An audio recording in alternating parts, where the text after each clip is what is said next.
morning, students. Today's topic is identification scheme of bacteria.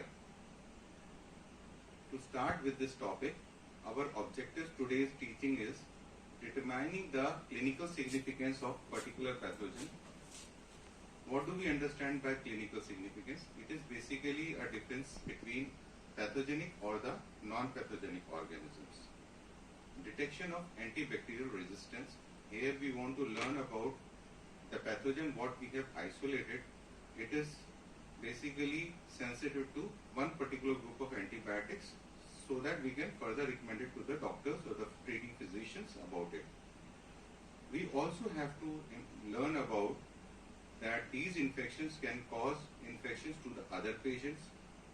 These infections can cause infections to the public and the laboratory workers. So we have to be very careful with the identification of these bacteria and also about the handling of these bacteria. Moving on further, we have to learn about the identification methods. We have got phenotypic methods, serological methods and genotypic methods or molecular methods. Phenotypic methods are those methods where we just see something and we decide tentatively what kind of a microorganism is that, or we can at least learn about in which group we can place this organism. Then serological methods. These methods are based on detection of antigen or the antibodies. So these antigen or antibodies of each bacteria is specific. So we have to use serological methods for the identification of the bacteria. Then finally, when we want to just ascertain or make sure like which genetic sequence is present in these bacteria in that prevailing area, where especially we want to learn about the epidemiological studies, we do further adopt genotypic methods or the molecular methods. So to start with microbial identification, we have to follow all aseptic techniques. Aseptic techniques means any infection from outside or from the environment we should not introduce in our clinical samples, because these are the samples which are coming to our laboratory. Then we have to learn how to correctly handle these specimens. Means we should not contaminate our specimen which is being sent to the laboratory. Then we have to learn about, we have to at earliest we have to reach these samples to the laboratory.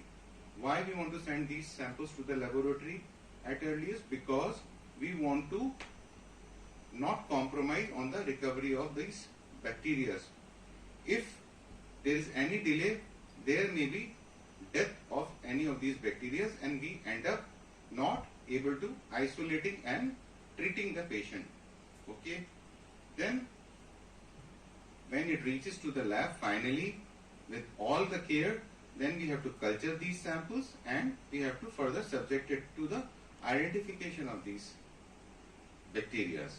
And once the identification is done, we do the further antibiotic testing and we can advise to the physician which treatment to be started or which particular antibiotic or a drug can be given in this case of bacteria. Okay, for the identification, now for the phenotypic method, the first is the microscopy, then culture, or in the microscopy we do stainings, and in culture what we do is we take the plates, we have to spread the sample in such a way that it is uniformly distributed. So you see in this slide on the left side there is a plate which is red color. In this, the inoculation of the sample is done as a straight line in middle, and then further spreading is done at the perpendicular of this central streaking, so that the uniformity of the sample spreading is achieved. On the right side of this plate you see some pink colored dots. These are the second step, when after the incubation these bacteria have grown. Okay, so you see these red colored dots, and this is an example of a On the left side is a blood agar plate, on the right side is a McConkey agar plate. In this McConkey agar plate, you see these red color colonies. These red color colonies are lactose fermenting colonies. So we have some fair idea of by studying the colonies that any bacteria which is causing the infection, say urinary tract infection, it could be due to lactose fermenting colonies. And what are the lactose fermenting colonies? So some of the bacteria we are very familiar with and they are very common isolate from the urine tract samples. So we know about it. Okay. And once we have got these bacteria in this isolated form, we can